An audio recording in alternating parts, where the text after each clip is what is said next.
It's Messi! It is the cleanest of clean finishes from the best on the planet. It's time for the biggest sports stories. Liverpool, the champions of Europe, are top of the world. The biggest interviews. That such a great spectacle is ruined by such thuggish behavior. And all the analysis right here. He's the one player that has the arrogance to think that he can play in any stadium in the world and any pitch in the world in front of any player in the world and take them on. Every weekday, it's my sport, it's your sport. It's ZiFM Sport. Let's join the team for the biggest show in the world of sport on ZiFM Stereo. My station, your station. It's Wacky Wednesday on ZiFM Sport. Good evening, Zimbabwe. Welcome to your favorite sports show, brought to you by your favorite team of sports pundits. That team is Alois Bunjira, Christine Midzi, Barry Manandi, our producer is Sean Tafirinika, and my name is Mike Madora. Power-packed edition of the show we've got lined up for you this evening. It's one that you're bound to enjoy. Starting on the home front, where league champions FC Platinum are set for another CAF Champions League campaign, which will begin in November following the announcement of dates by CAF, as well as re-emphasis that only clubs which have met club licensing requirements will be allowed to participate in the upcoming season of the CAF club competitions. And we'll ask the question, is FC Platinum ready and prepared to meet the CAF stipulations and guidelines? We also have international sports news. Now, action in the US Open is rolling along as Andy Murray's long-awaited Grand Slam comeback ended in a sensational 5-set victory against Japan's Yoshihito Nishioka. But the tournament start has been marred by Novak Djokovic and some of the leading men's players who are arguing that women should never and will never be paid as much as them. And there's also talk that Novak Djokovic intends to form a new breakaway body to represent tennis players. We'll get the thoughts of the team in studio on what should be a contentious issue. And when we're done with tone-deaf tennis players, we'll take you around the world in 60, beginning in England, where Wasim Akram says teenager Haider Ali has given Pakistan's T20 batting lineup a shot of X-Factor after his debut 50 when Pakistan beat England by 5 runs to earn a 1-1 draw in their T20 series. In China, this year's WGC HSBC Championship in Shanghai has been cancelled due to the coronavirus pandemic. And in the United States, the Denver Nuggets survived a frantic finish to complete a comeback from a 3-1 postseason deficit with an 80-78 victory over the Utah Jazz in Game 7 of their Western Conference first-round series.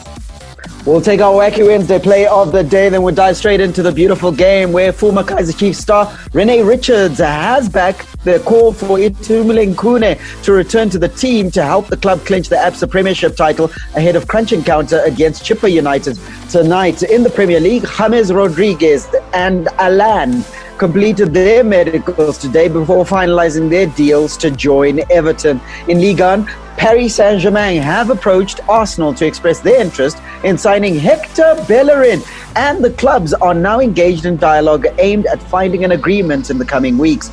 And in La Liga, we'll make our daily stopover to check on all things Lionel Messi. Now, his father met Barcelona president Josep Maria Bartomeu for crunch talks aimed at resolving his son's future. All makes for an entertaining and hugely packed edition of ZiFM Sports. Stay where you are, but here's my advice to you. The entire team warns you to strap in. It's gonna be a wonderful ride. Let's get into it. Our power play now. This is Come Over. It's Rudimental. It's featuring Anne-Marie and Tion Wayne.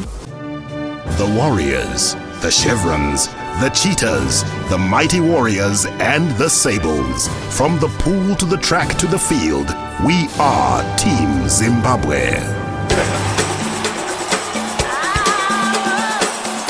The Home Front. Local sports news and analysis. Lots of topical issues on today's show, so lots of stuff that you can weigh in with your thoughts and your comments. Get in touch with us on Twitter at ZiFM Sport, or even in our individual capacities. Simply search for us by name. We start on the home front, as is our tradition, and the news is that the Confederation of African Football, CAF, have announced the dates for the 2020-2021 edition of the Continental Club competitions, with preliminary rounds set to start on the 20th of November. Zimbabwe's representatives in the tournament, that's the CAF Champions League, FC Platinum, will pay a heavy price for their dismal performance in previous editions, as they'll again start their mission to conquer Africa in the preliminary stage. Additionally, CAF Acting Secretary General Abdulmaim Ba stated that all clubs participating in the continental competitions will be required to undergo the club licensing process with their respective federations. Now, a couple of weeks ago, we had a discussion on FC Platinum and the challenges that they were facing in terms of getting a squad together that would be match fit and ready to try and mount a challenge on the continent. And it looks like they may well face challenges off the field of play as well, as far as the club licensing is concerned. Now, in previous seasons, we've seen FC Platinum playing their football out of Bulawayo at Barberfield Stadium, mainly because Mandava has been deemed not up to scratch. Barry Manandi, have you seen any work, any progress out in Zishavane that would make you believe that football may go to Mandava this coming season? Or it may be that CAF may be taking a look at FC Platinum and saying they may not be fit to participate in the CAF Champions League? I haven't heard of anything happening in Zishavane at Mandava Stadium, so we can't really comment authoritatively, but we're going to have to then make an assumption, and the assumption is that no work has been done, meaning that Barberfields it is. Now, has the work that's been done at Barberfields been sufficient to pass the smell test of firstly ZIFA and then secondly CAF? So those are the two issues. In my view, FC Platinum only has one option, and in truth, if they're registering for this edition of the CAF Champions League, which itself is a bit problematic because they're not playing local and domestic competition, but if they are, they're going to have to register their venue as Barberfield Stadium and jump through that hoop. All the others, I think they tick all the boxes. The main one that really is going to cause them to struggle is the issue of the stadium. Christine, FC Platinum have been in the CAF Champions League, I think it's 3 campaigns in a row, so they've had plenty of time to try and work on some of the things that have been raised by CAF, to try and rectify some of the issues that have been brought about by inspectors locally, as well as those that have been coming from CAF. And surely it will be a shame if they haven't done anything or attended to any of those issues. A big shame, because I think if you take a look at where they go and compete on the continent, and this is just from my experience traveling with them, these are teams that will play at their home ground no matter what, and they do whatever it takes to ensure that that stadium is first of all packed out with their local supporters, and it's in an area that will usually make you quite uncomfortable. So just that concept of playing at your home ground, I think especially for a visiting team, when you're playing at a Barberfield Stadium, yes, it can be considered home, but when you're out on the continent, your competition is ensuring that you play in very uncomfortable environments, and they need to be able to create the same atmosphere for people to come to for teams to have to come all the way to Zishavane first of all, and then to have to play at Mandava Stadium, a packed out Mandava Stadium filled up with their fans, because that's the level of competition that exists on the continent. So it's a shame that for me they haven't necessarily learned some of those little, I don't know if they're little, but some of those things from the rest of the teams that play in the CAF Champions League, just the importance of being able to bring a team right into your corner of Africa and using that as part of the strategy. And look, football on the continent, a lot of it is played before the teams get onto the field. So I think they need to really step it up in terms of ensuring that these games are played at Mandava. Absolutely. Barberfields no way can be considered as a home for FC, because we saw that situation versus Orlando Pirates, where FC Platinum was literally the away team at Barberfield Stadium as the Bulawayo faithful rallied behind Orlando Pirates, a team, of course, which Highlanders has historical links. And you take a look at them playing at Mandava, it would afford FC Platinum home advantage, which Chris has talked about, because even the neutrals in Zishavane, people that would not normally go and watch a game of football, when they hear that there's an Al Ahly in town, when they hear that there's a Raja Casablanca in town, when they hear that there's an Orlando Pirates in Zishavane, you can guarantee that that stadium is going to be packed and sold out. And with the majority of fans in that stadium, backing the home team, FC Platinum. So FC Platinum has been playing without home advantage. Now, Alois, I want to bring you in on the issue of the rankings that have been released by CAF. And I'm just going to go through these rankings in terms of how the countries or the leagues, different leagues, are currently ranked. Morocco is leading the way. Egypt is in second. Tunisia third. The Democratic Republic of Congo fourth. Algeria fifth. South Africa is sixth. Zambia seventh. Nigeria eighth. Guinea 9. Angola 10. Sudan is 11th.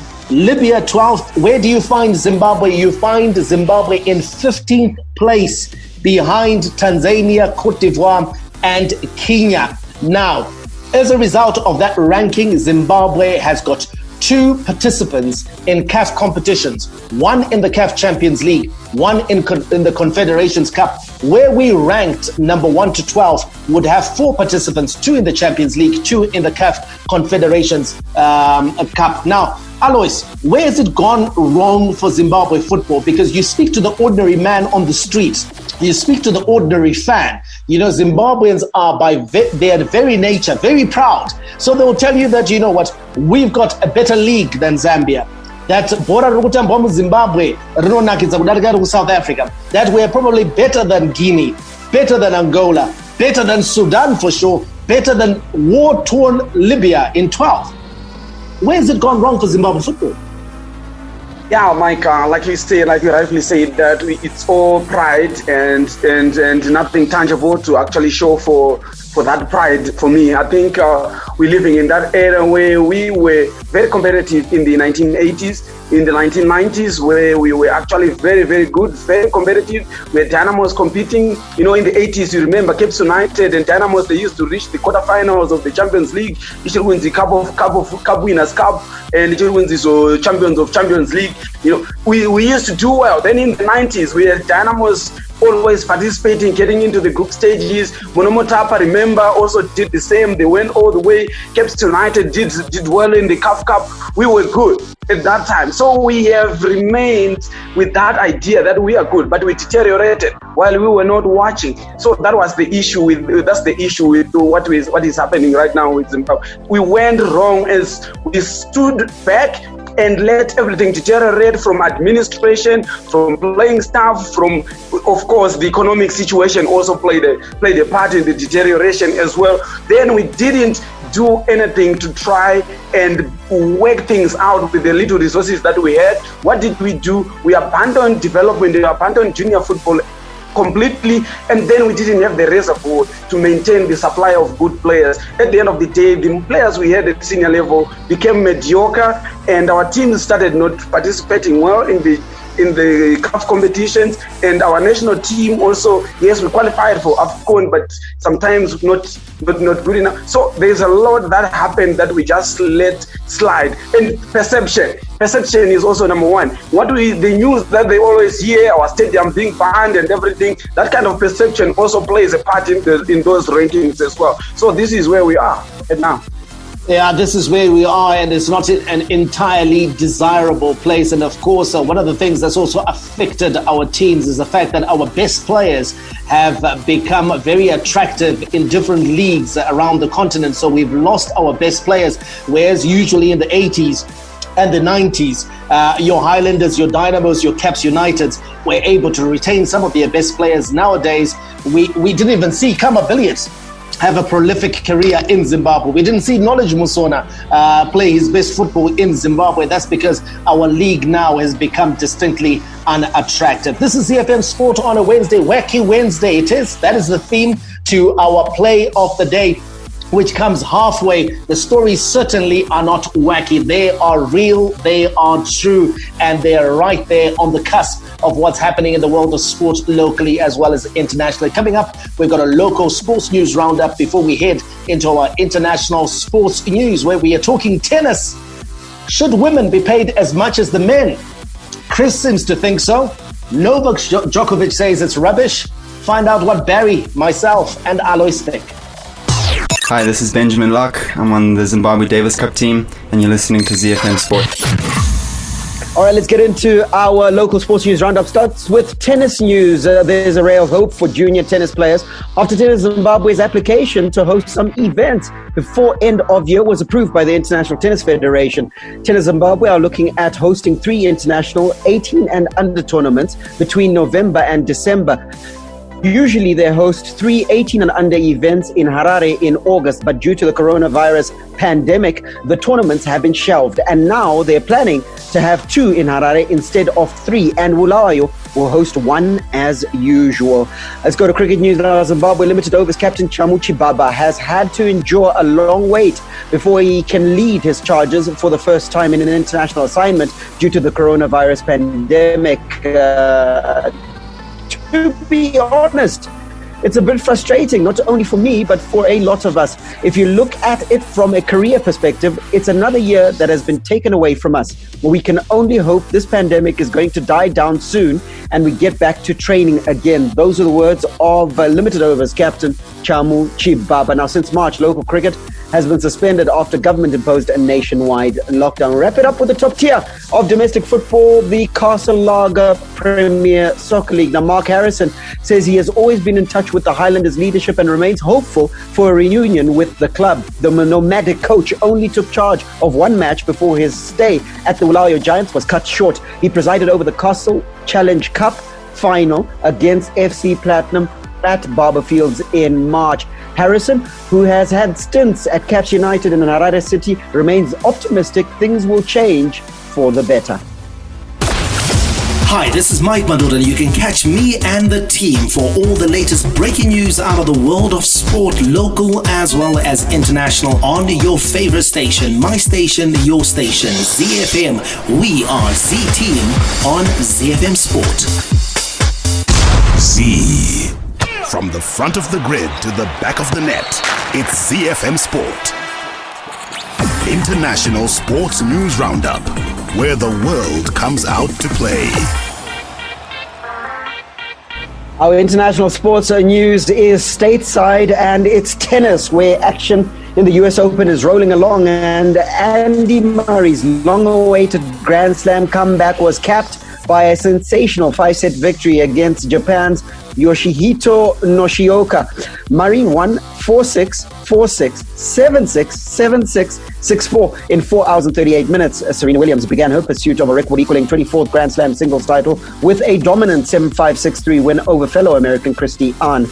However, the start of the US Open has been marred by Novak Djokovic announcing his resignation as head of the ATP's Player Council and intending to form a new breakaway body to represent the interests of men's players only. Now, veteran tennis journalist Simon Briggs says behind the formation of this new union is the worry by some men's tennis players on plans to join the ATP and WTA tours together. Well, I wouldn't have thought so. It's been pretty unique circumstances that they're trying to establish themselves in. I think behind it all there's an issue with the proposed merger of the ATP and the WTA. I think that's worried a lot of male players. There's always 2 points here. There's the actual decision to do it if it happens, and then there's the question of whether they felt consulted about it. So I think that Gaudenzi is very keen on agglomeration of TV rights. That's one thing that people know he stands for. And they also wonder if that's going to lead to the whole tours joining up. And if you're a male player and you're earning, well, for every 100 quid you earn, the women earn about 75. You're probably concerned that that's going to end up being, 87.5 quid each, if you see what I mean. Z. All right, now let's start with Chris and perhaps light the blue touch paper on this discussion, because as we know, after the Women's World Cup, the US soccer team went back home and in their trophy parade reverberated the sounds of equal pay. Equal pay. And now tennis is going the same way. Equal pay or no, Chris?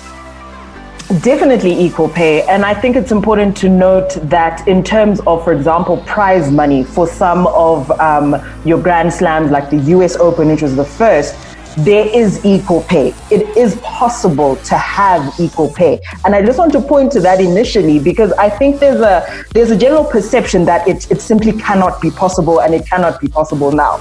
It has been done with prize money, so with these specific Grand Slam tournaments. So I think it can be done. I think what's just incredibly disconcerting at the moment is the fact that Novak Djokovic, and I'm assuming other tennis players as well who've joined his association or plan on doing so, there's an assumption that there's a taking away from the men's, from the income men could make by having equal pay. And obviously this is very distinct in the way that this is a men's only association to protect the interests of men. The fact that men in 2020, especially athletes, the fact that they feel that their livelihoods could be threatened by the idea of equal pay, for me is a little bit crazy. And there's absolutely no basis for it. Is it not, Mike, though, that that's exactly what's on the table? Because if we see the unification of the ATP and WTA, it means a complete unification, which includes financials. In other words, the money is now one pool. Chances are, if we get to a stage whereby everyone is equal, man, woman, and beast, it means that all the money that is available must be shared amongst this pool. So that's possibly where the men are shuddering.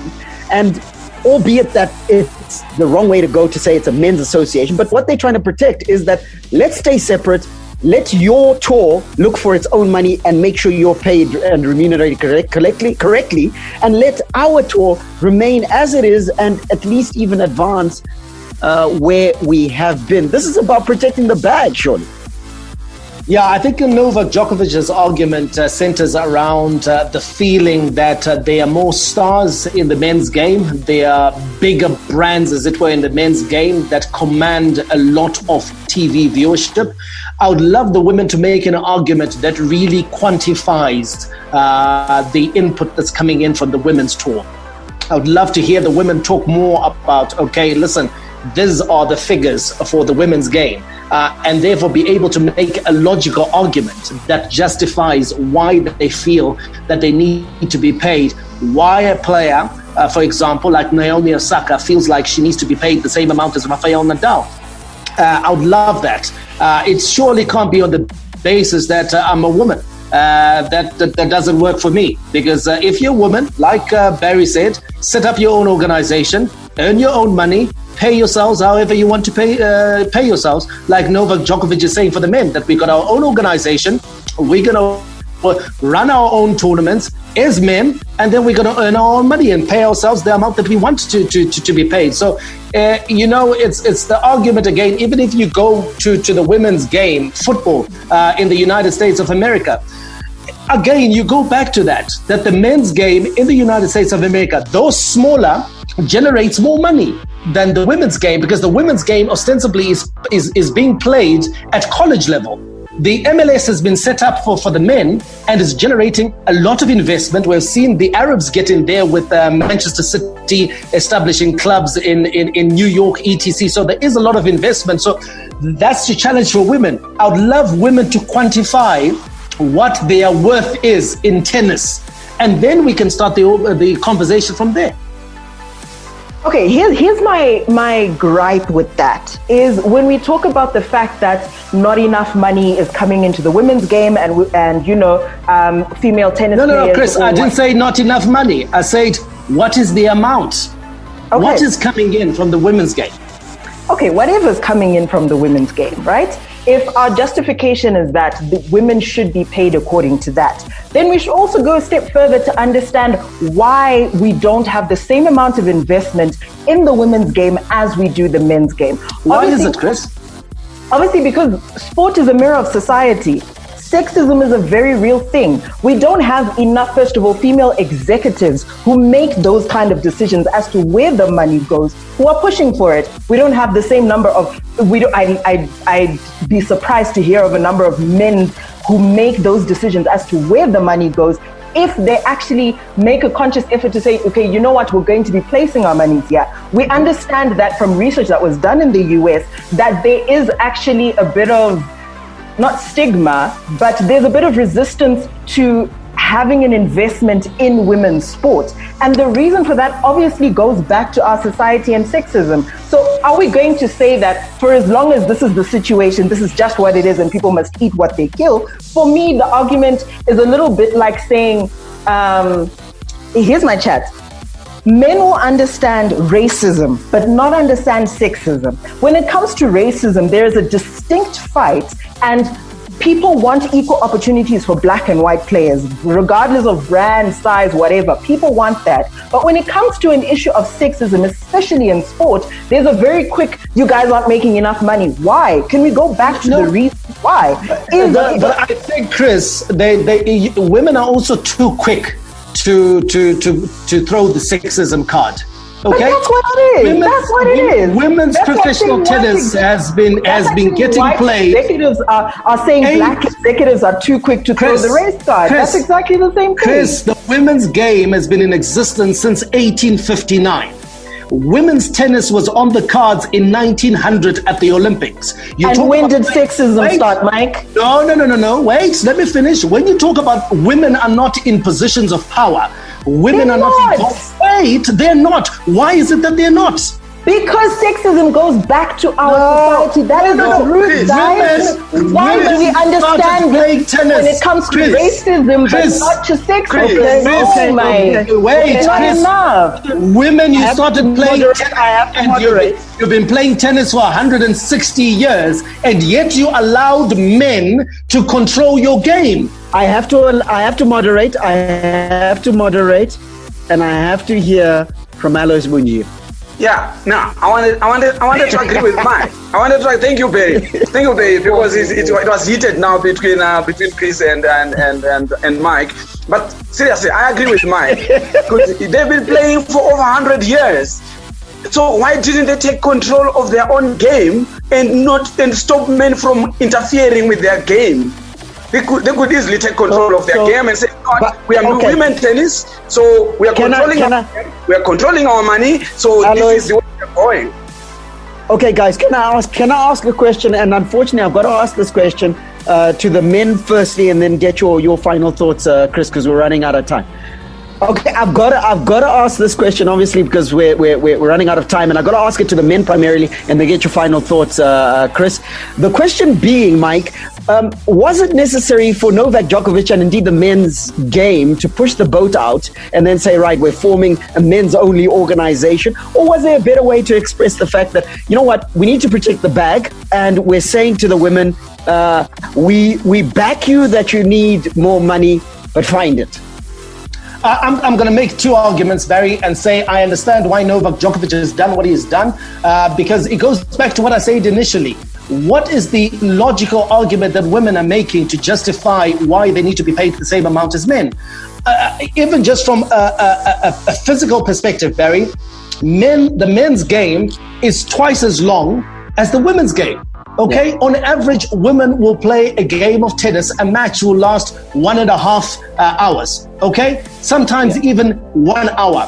The men's game is played over 5 sets, the first to 3 to decide the outcome. Yeah. So when you take a look at brand exposure, for example, okay, when we're talking real and meaningful things, when we're talking about brand exposure, the men's game will give your brand a lot more exposure. When we're talking about marketing and advertising dollars, the men's game will bring in more by sheer fact of the fact that it's a longer game. There are more ad breaks and there are more opportunities for advertisements. So there's more media money that's justifiable in the men's game. I keep going back to this. Women need to quantify what is their contribution and if that contribution warrants the equal pay. For me, Barry, the other question that women are forgetting to take a look at is, okay, what are you being paid now? And is it not enough? Chris, you can answer that question as well as this one. Is it not enough, Barry? It's a simple question. And I know it may be labeled as sexist, but if Rafael Nadal is being paid $2 million to win Wimbledon, okay, having spent on the courts probably 3 times the amount of time that Serena Williams has spent for her to win the same tournament, and then she's getting paid $200,000 less. Come on. So the question is there, Chris, that is it not enough? But I want to add another question to you, and that is, should it be agreed that equal pay, it is the unification of the WTA and the ATP, and we're all going to equal pay, would the women be willing to go to 5 sets?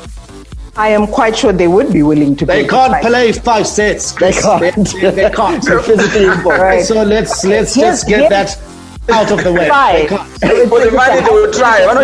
For the money they would. Here's my thing. For the money, but for the quality, we're very comfortable having very surface arguments about this is what exists and this is the situation, and no one is asking the questions why. Why are we in the scenario that we are in? Why is it that brands are not willing to spend on the women's game? We need to be asking the questions why. And once you start doing that, for me, then that goes back to what I was saying about it's perfectly fine to understand arguments when it comes to.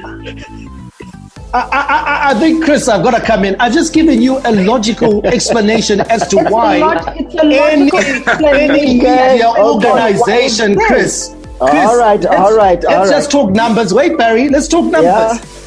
If a match is 90 minutes long and there's another match that's 3 hours long, which one generates more money? Obviously, from a media perspective, the longer one generates more money. Thank you. It's not that the media is not investing in the women's game. They're just investing what's commensurate with the length of the game and what the women's game offers them. It's that simple. All right. So your argument at the baseline is that because of women's physical nature, they must be paid this. No, that's not it. That is your But you just said women can't play a 3-hour game. They can't play 5 sets, right? They can't play 5 sets because the money they generate. That's how they create it. Okay. All right, guys. I have three matches that degenerate into a farce. Okay, when women play, and you tell me that women would be able to maintain the same level of quality in double the time. Serena Williams is groaning like she's giving birth after 90 minutes, and you tell me that she's going to be exerting herself physically at the same level after 3 hours. That's exactly the point. Everybody. You can't. Therefore, they should be paid 80 cents to the dollar. So women are women, and therefore they must be paid less. Yes, that's the way of the world, Chris. If I pick up 100 sacks of cement and you pick up, we're gonna have to the same amount as me. We're gonna have to fade this out because we've only got an hour-long show, guys. This argument is going to carry on. It's an argument that's been for the ages. Men and women have not found each other yet, and I doubt we're going to find each other here on ZiFM Sport. However, we can continue this conversation with you on social media at ZiFM Sport, and the two protagonists at Mike Madoda, at Chris Leedsy. And if you'd like to include me and Alois, it's okay. Mandy at Gazaman14, and Sean Tafiri-Nyika will moderate on social media at Sean Tafiri-Nyika. Around the World in 60 is next. Hi, my name is Sean Williams, Zimbabwe cricket captain. You're listening to ZiFM Sport. Z.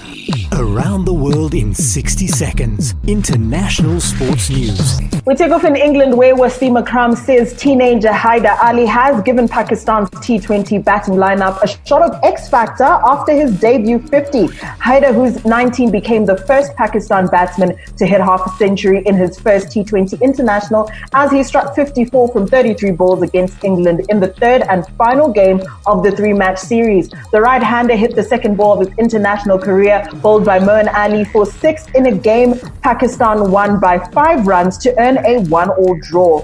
We head over to China, where this year's WGC HSBC Championship in Shanghai has been cancelled due to the coronavirus pandemic. The General Administration of Sports of China recently put a block on any international sporting events being staged in the country, forcing the cancellation of the World Golf Championship tournament. We'll touch down in the United States where the Denver Nuggets survived a frantic finish to complete a comeback from a 3-1 postseason deficit with an 80-78 victory over the Utah Jazz in Game 7 of their Western Conference first round series. The 4-3 win vaults the third-seeded Nuggets, who had never previously rallied to win a series from 3-1 down, into a second-round matchup with the second-seeded LA Clippers. Elsewhere, Jason Tatum scored a playoff career-high 34 points as the Boston Celtics rallied past the Toronto Raptors 102-99 in Game 2 of the Eastern Conference semifinal series to take a 2-0 lead. Hi, I'm Clemens Matau, chicken in midfielder. You're listening to ZiFM Sports. The big leagues, the big teams, the big players. The beautiful game on ZiFM Sport. Let's kick off the beautiful game in Mozambique, where former Kaizer Chiefs star Rene Richards has backed the call for Itumeleng Khune to return to the team to help the club clinch the ABSA Premiership title ahead of crunch encounter against Chippa United tonight. Rene Richards, who was part of some of the most successful Chiefs sides, believes that Itumeleng Khune's experience can help the Amakhosi in the last two matches against Chippa and Baroka. Itumeleng Khune, for a long time, Alois Kaizer Chiefs number one, has gone through a couple of seasons of inconsistency, but also where he has been injury prone, and it's resulted in him losing the number one jersey to Daniel Akpai. Akpai has now been ruled out for the last two matches, so it seems the most logical thing to do to bring back Itumeleng Khune if he's fit.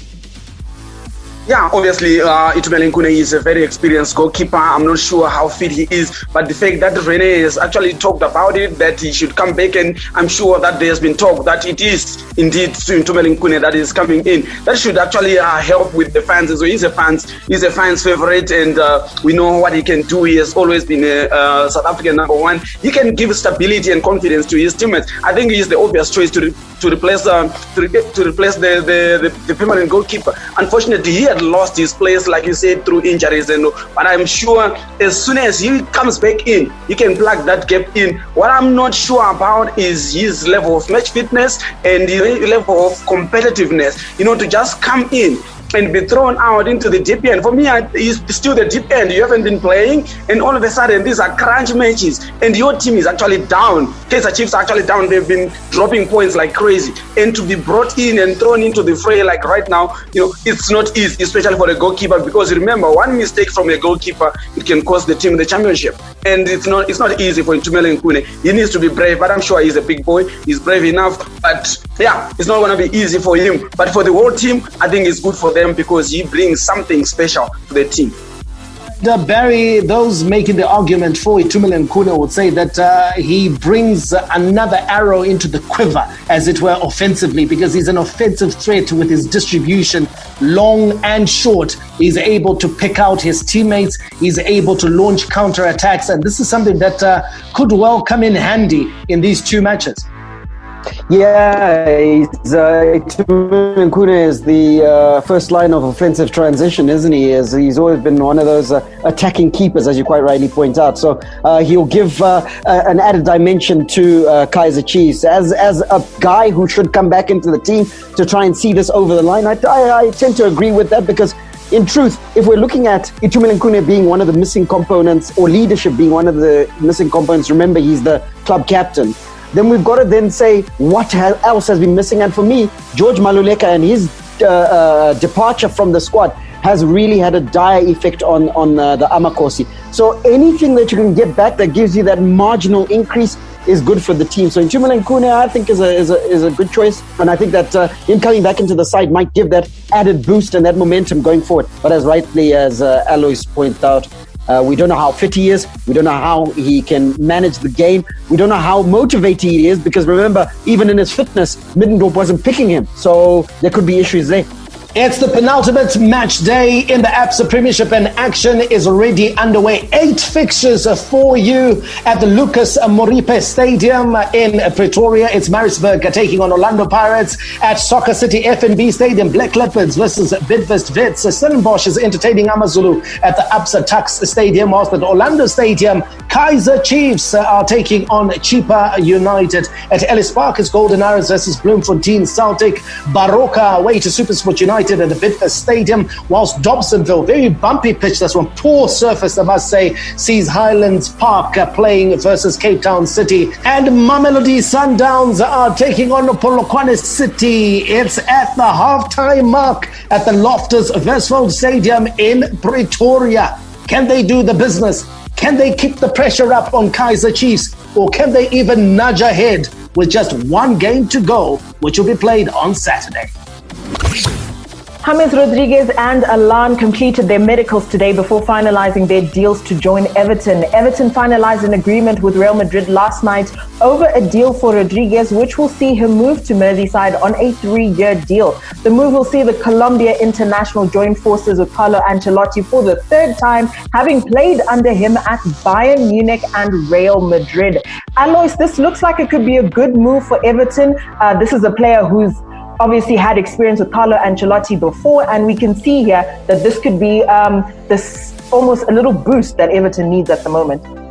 Yeah, I think this is a good this is a good move for Everton. When you look at the quality of the players, we were laughing about it that James has been thrown around all over. It was surprising that he was still a Real Madrid player, but I think for now he is actually moving away from Real Madrid. The beauty of this move, especially for James, is because he is going to Carlo Ancelotti. He has got confidence in him. Let's be honest. He played him at Real Madrid. He played him at Bayern Munich. He has got him again now. So it's a show of confidence that this guy has shown, that he is always saying, okay, come, he can come, I want you. Come, he has got confidence in this player. So it's a good home. I'm sure he is going to settle comfortably. And now he knows that he is now moved away from Real Madrid permanently. I'm sure that he can actually stand up and be counted. But for Everton, this is what we want. We want these world-class players into the EPL, into their team. I think for the first time, Rodriguez is a very big name, and for Everton to actually bring him there, I think it's actually another statement of intent that they also need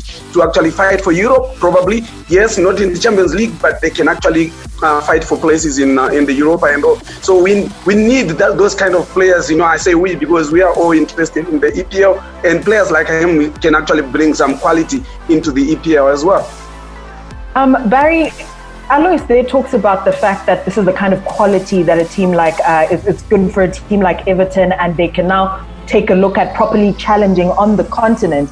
These two signings, are they an indication of that's the direction they want to go in? And Alois points to the fact that not necessarily Champions League, but surely if you're making these kind of signings, it's a bit of a declaration that is the direction you want to go in, especially just taking a look at their last season.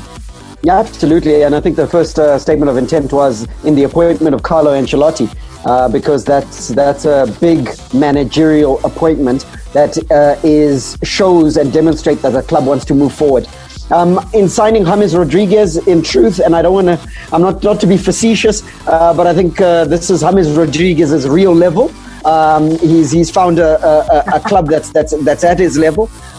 In truth, he's the biggest football player on the planet who has forged a career out of one phenomenal move, the chest volley in the World Cup, and he's been massive ever since.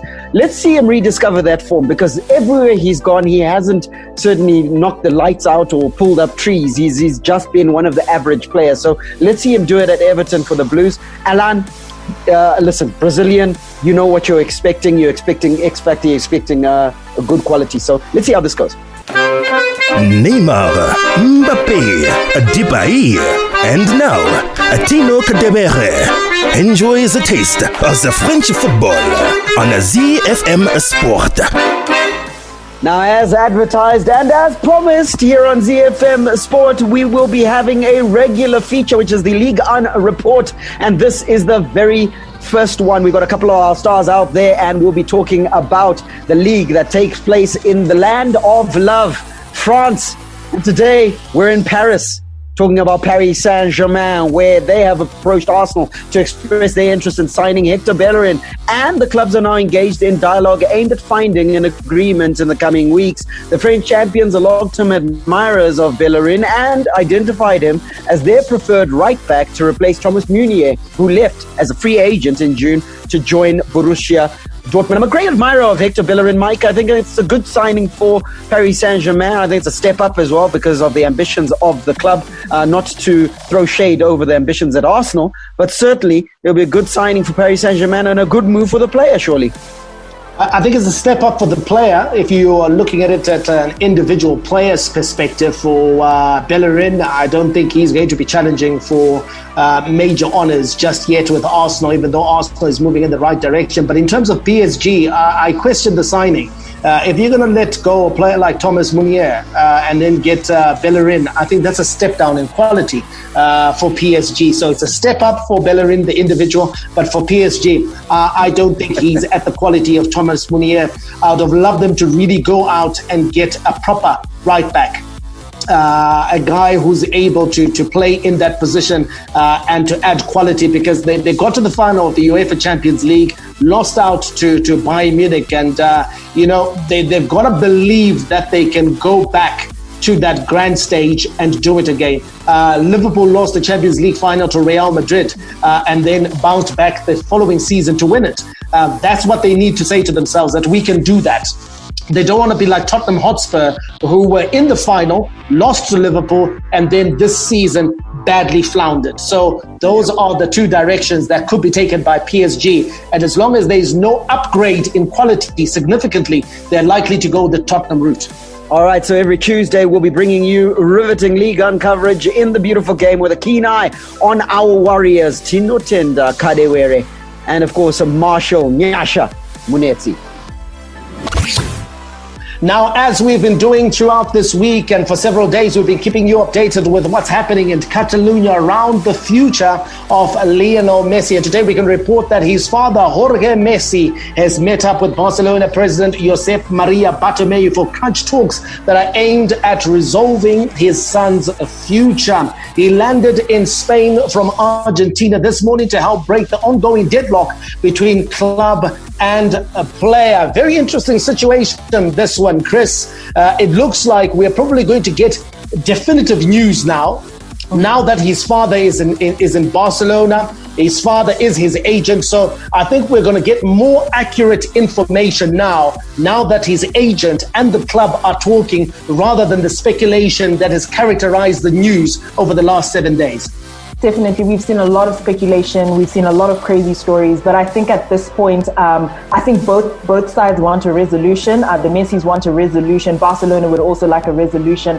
I think now there's a very slim chance that we'll see Lionel Messi leave for free. I think because of this deadlock, we might see a transfer sum that's going to be agreed on by the two parties. But I think especially now, we just need to keep our pulse on things and see which way it goes, because I don't think Messi at this point is intent on staying at Barcelona. Absolutely, I do agree with you. I think anything around the region of 220 million, I think, should do the business for Manchester City, who are being reported to have agreed a 5-year deal with Lionel Messi that is worth £623 million. Yes, you heard correctly, 623 million. Now, let me put that into perspective. That is enough for you to buy Newcastle United together with another smaller club, let's say Wolves. Okay, for 623 million. Now the deal is supposed to see Messi spend 3 seasons at Manchester City before going to join MLS side New York City, which of course is owned by Manchester City. So we'll be keeping you updated with what's happening in Catalonia. More news should filter through this evening and tomorrow morning, and we'll have another update on tomorrow's show. That is a rapidly moving story, and that figure and the numbers being spoken about are absolutely eye-watering. And now, as a Liverpool fan, shucks, I'm now hoping that he stays in Barcelona, because if he goes to Man City, all bets are off of the defense of the Premiership title likelihood. It's just going to be sky blues all the way. Anyway, that remains to be seen. Let's see how this one plays out. We'll keep you appraised right here on ZiFM Sport and ZiFM Stereo. Stay tuned to this station. For now, may God richly bless you. That's my story, and I'm sticking to it. Manande, out. And it's Messi! It is the cleanest of clean finishes from the best on the planet. The biggest sports stories. Liverpool, the champions of Europe, are top of the world. The biggest interviews. That such a great spectacle is ruined by such thuggish behavior. And all the analysis right here. He's the one player that has the arrogance to think that he can play in any stadium in the world and any pitch in the world in front of any player in the world and take them on. Every weekday, it's my sport, it's your sport. It's ZiFM Sport on ZiFM Stereo. My station, your station.